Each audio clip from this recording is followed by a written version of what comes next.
Hello guys and welcome back to my channel. For those of you who don't know me, my name is Aarti Khote and I make videos based on a student life abroad. So today's video is gonna be about the things you need to get sorted out once you land in the UK. What are the exact things that you need to get sorted with? That may be your own personal things, or that may be your local or your academic or government paper that you need to get sorted with.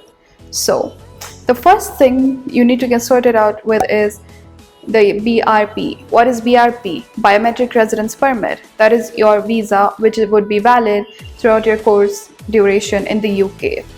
How do you get your BRP? You go to your nearest post office and it will be couriered by the visa application center to the nearest post office. How do you know which post office is exactly? And how do you get to know that it's going to be sent to there? Okay, for this it would be sent to the post office of the address that you would be mentioning in the visa application.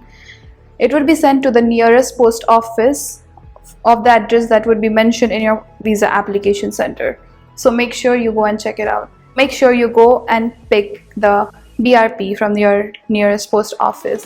For example, if I have studied in so and so university and if I have mentioned the address of my university, it might be sent to the nearest post office through my university. So make sure you go and collect your BRP.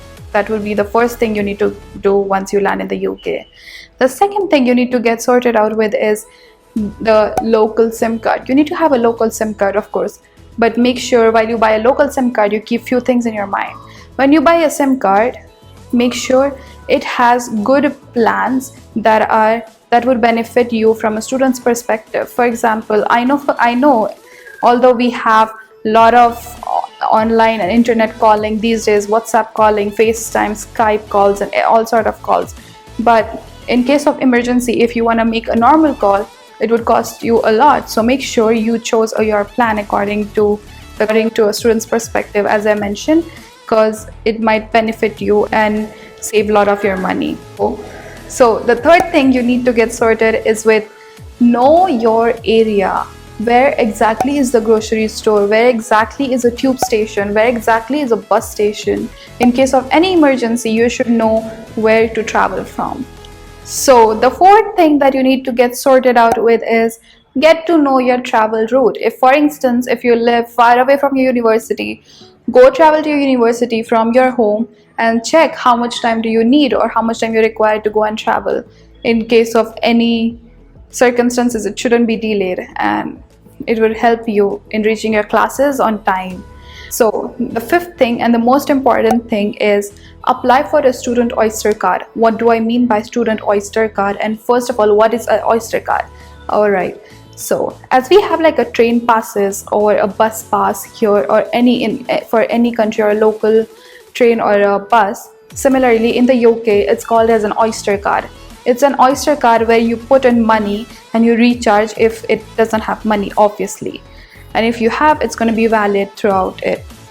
Alright, for students, I would recommend you to get a student Oyster card. Why do I suggest you this is because you would have a 30% discount compared to the normal Oyster card. That means you're going to save so much of your money.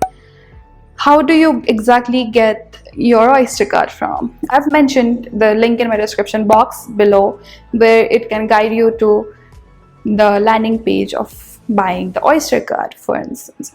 Also, it has the most important benefit, the validity of the student Oyster card.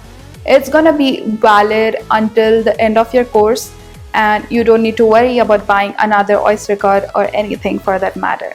And the last and the most important thing is that it can be used for all sort of lines. For example, we have overground, underground, buses, or any sort of services. So you will be allowed to travel with an Oyster card to any line that you wish to travel. So make sure you have one student Oyster card.